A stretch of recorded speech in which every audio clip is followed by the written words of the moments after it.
Hey everyone, thank you for joining us. This is Kashmira Henderson. I'm the Executive Administrator of Public Relations for Loving Our Children. Today I have with me Miss Cynthia Campbell. She is the founder and president of Loving Our Children. And we are so happy to be bringing this important conversation with you today about human trafficking. It's not talked about enough. The signs aren't really talked about enough. What you can do to help isn't really talked about enough. So Miss Cynthia Campbell is going to explain today how you can help and how you can get involved this weekend. Thank you, Kashmir. I just want to just start first about thanking all of our people that have helped us. I am so sorry, you guys. It's been a morning, so let me go back. You know, in our imperfections, things come out to be glorious. So we're not going back editing or nothing. We're just going to go flow with it. I just want to really thank all those that have been supporting us through these years in our support and fight against human trafficking. We've had some great victories, but there's so much other things to be able to do. And in that vein, I want to talk about one of the things that we host every year, and that's the A21 walk. This year has been a year like no other, and everything has changed in so much. So what we're doing this year, instead of having a walk, and this was directed by the founder of A21, Christina Kane, they will be having an on-demand walk this year and information, and it's on Saturday. And the great thing about that, you can go click on the A21 site that we have listed below, and you can go ahead and watch it at your convenience all day Saturday, any day, and you can go and get the information that you need. This is not the only organization, but this is the one that we have been hosting for the last couple of years, so we want to highlight that. And the other thing that we're going to be doing also as we transition and have a watch party this year is that we're transitioning out, and we had a very beautiful video that we want you to take the time to watch, and that's clicked below. And this was made by Kashmir, and it's explaining our theme of the year. And our theme of the year is laying down the gauntlet. We're laying down the gauntlet, and it's a call to action. And I am so very proud of this video, and you'll get a lot of information. And I threw in a little bit at the end that we're going to be putting down the gavel also. And that is because we need people not only to get involved, we also need to hold those that have not made the change to especially help our children. All people that have been trafficking is an atrocity, but when we have legislation that has not changed the laws to help our children, we want to identify them. So you can click that link below too, and you'll see those states that have not put a Safe Harbor Act into place. So it is our responsibility, and yours as well, to talk to your legislation to get them to look at the why our children should be protected. They are not prostitutes, they are victims. Amen. So our way forward, as I prayed about it and I went through all the different things we went to, I've been at legislations, I've talked before congressmen, I've gone to different organizations all across the world. All across the world we've had impact. But what I want to do now is pivot us into what Loving Our Children was really created to do. And our way forward, we're mapping out a way forward. And the quote that's going to head our way forward is by Frederick Douglass. And the quote reads, "It is easier to build strong children than to repair broken men." So here at Loving Our Children, we are not only laying down a gauntlet, we're not only putting a gavel, but we're also going forward in a new direction. Our direction is to empower parents, to empower caregivers, to raise healthy, wise thought leaders of the future. I pause there for a minute because we sometimes want to put labels on what a good child is. I pause there for a moment so you can reflect and put what you needed to put in there. We all have a responsibility to bring forth a generation that will do way better than what we have. So my challenge to you is get involved, if not with Loving Our Children, with another organization that aligns with your core values, because our children are going to be leading the way forward. And right now, as me going across different planes of influence, from the affluent to the poorest nations, what is happening, our children are broken and they're being forgot about. So I just admonish you to take and look and search your heart. How can I help this generation of children?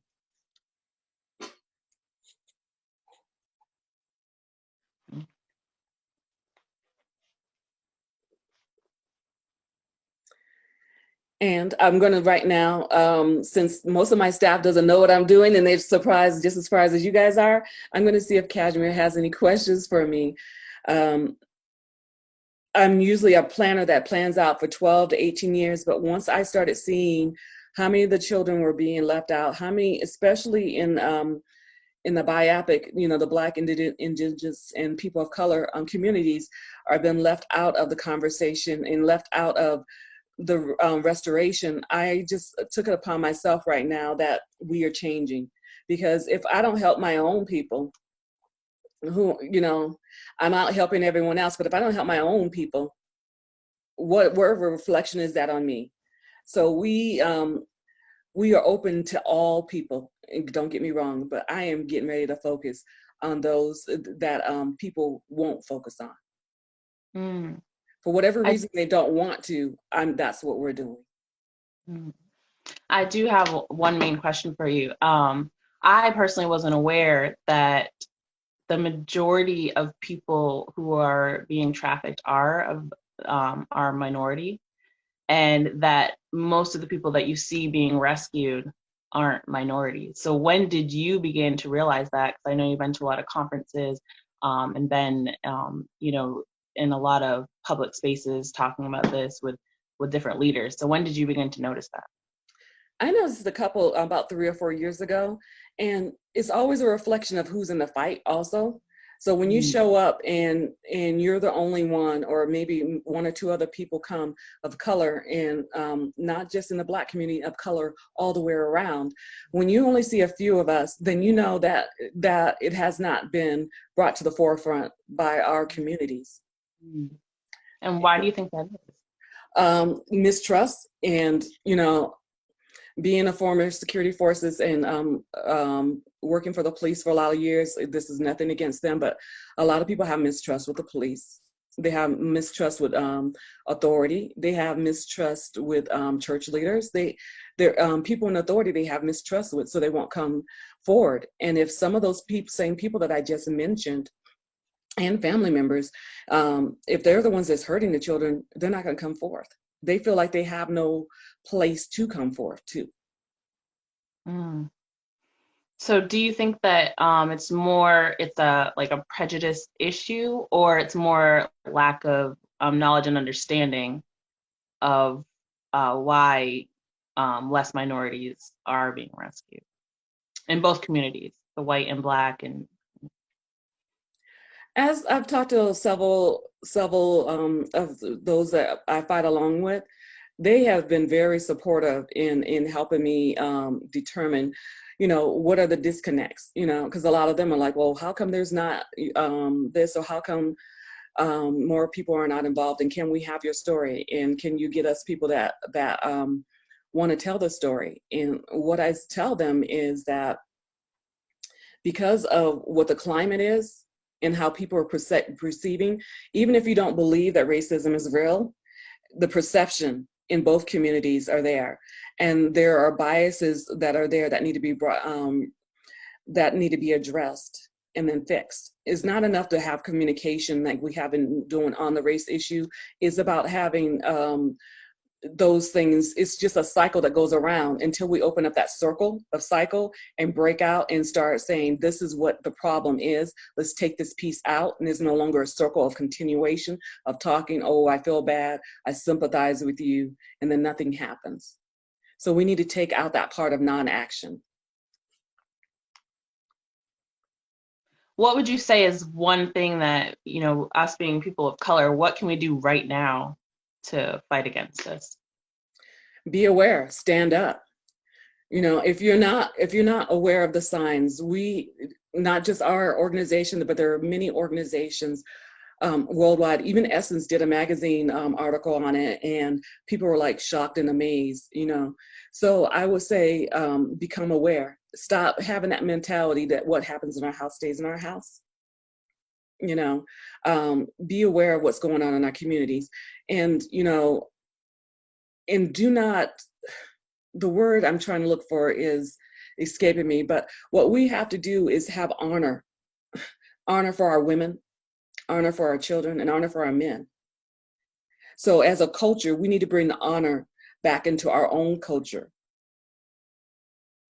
So I think that will help a whole lot, and be those voices.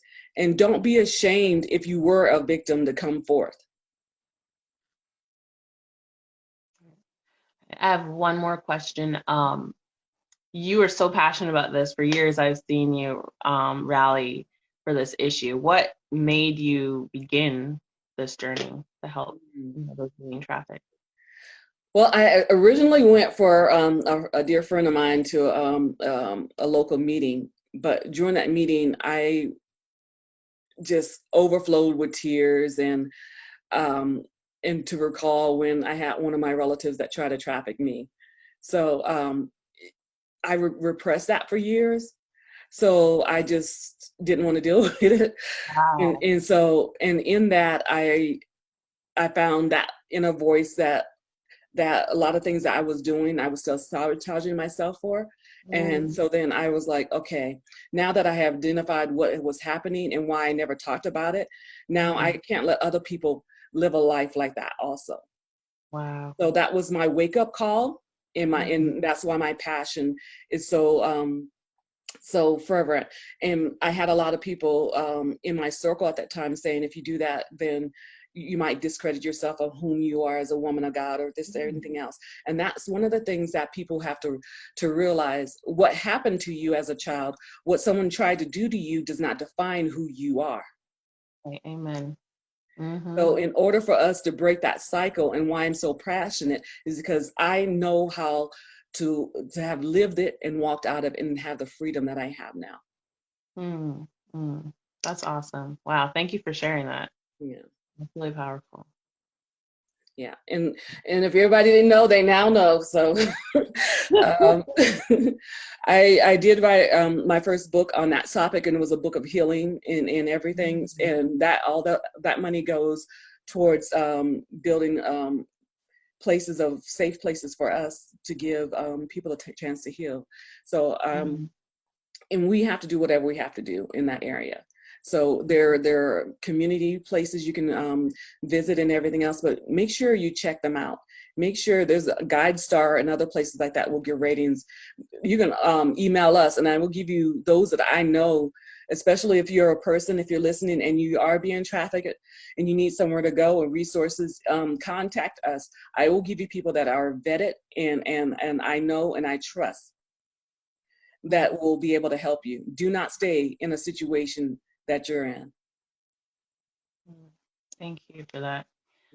So if anybody has any questions for us, as Mrs. Campbell was saying, or if you need more information, you can write us at contact us at lovingourchildreninc.org. You can also go to our website. We have resources linked to A21 and other things that you can use to get more information on human trafficking.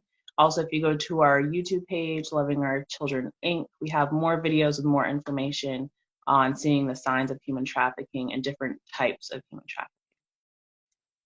Thank you. And I know this has been a short video this week. We have so many different things going on. If you are able to go on and watch A21, please do that, support them. If there's any other things that you may need, just click on there. We will get to you guys.